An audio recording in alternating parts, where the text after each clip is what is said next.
two little boys in the house, and they're 5 and 7, and there's an adult man. He had supervised visitation, and he blew up the house and the kids.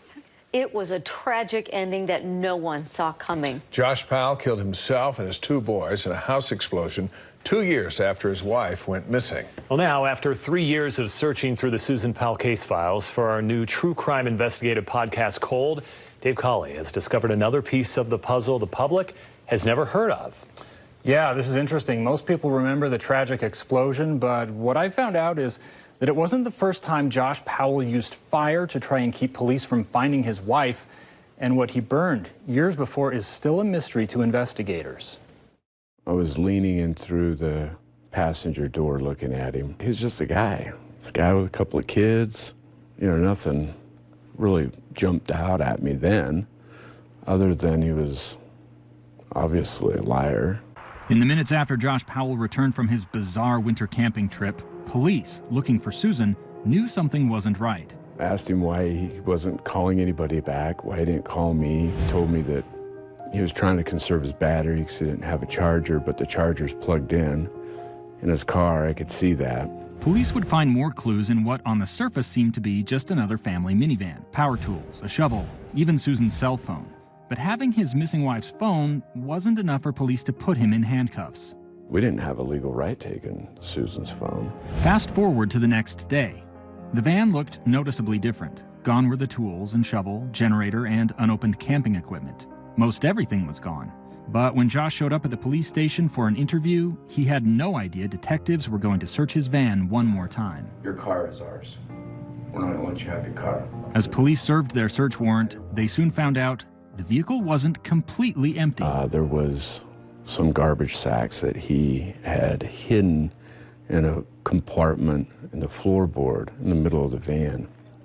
Inside one of those bags was burnt sheetrock, heavily burnt sheetrock. Like he had, when you put the sheetrock together, there's a hole.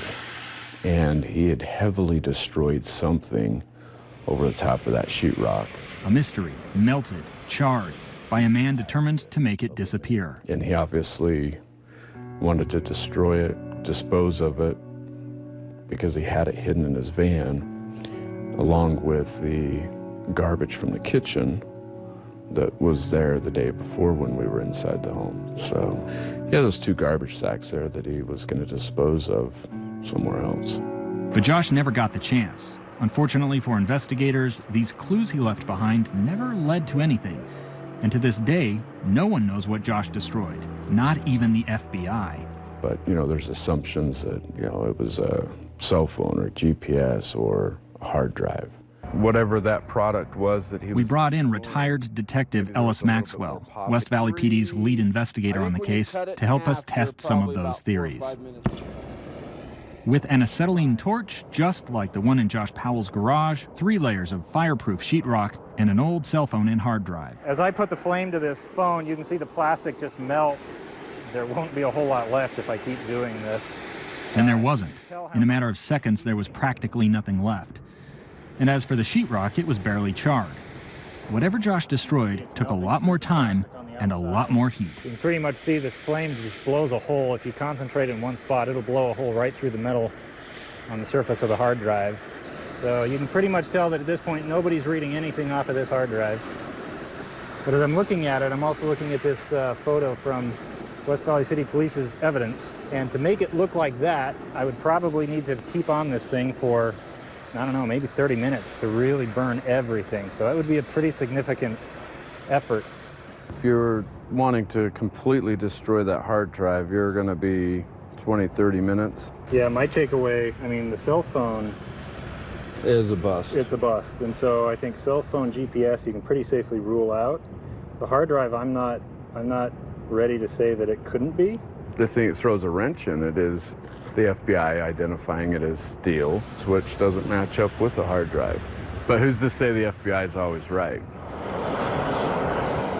Could it have been a gun? Possibly, but not likely. Among the burned bits were strands of wire. There were a couple of drill bits also, so could it have been a power tool?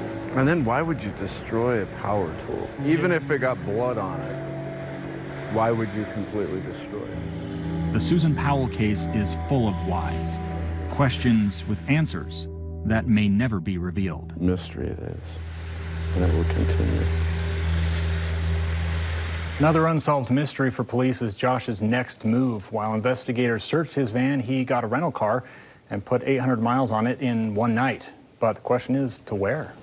All these little clues, it's just, they don't add up to anything that we know specifically. Trying to piece it all together. That's the game.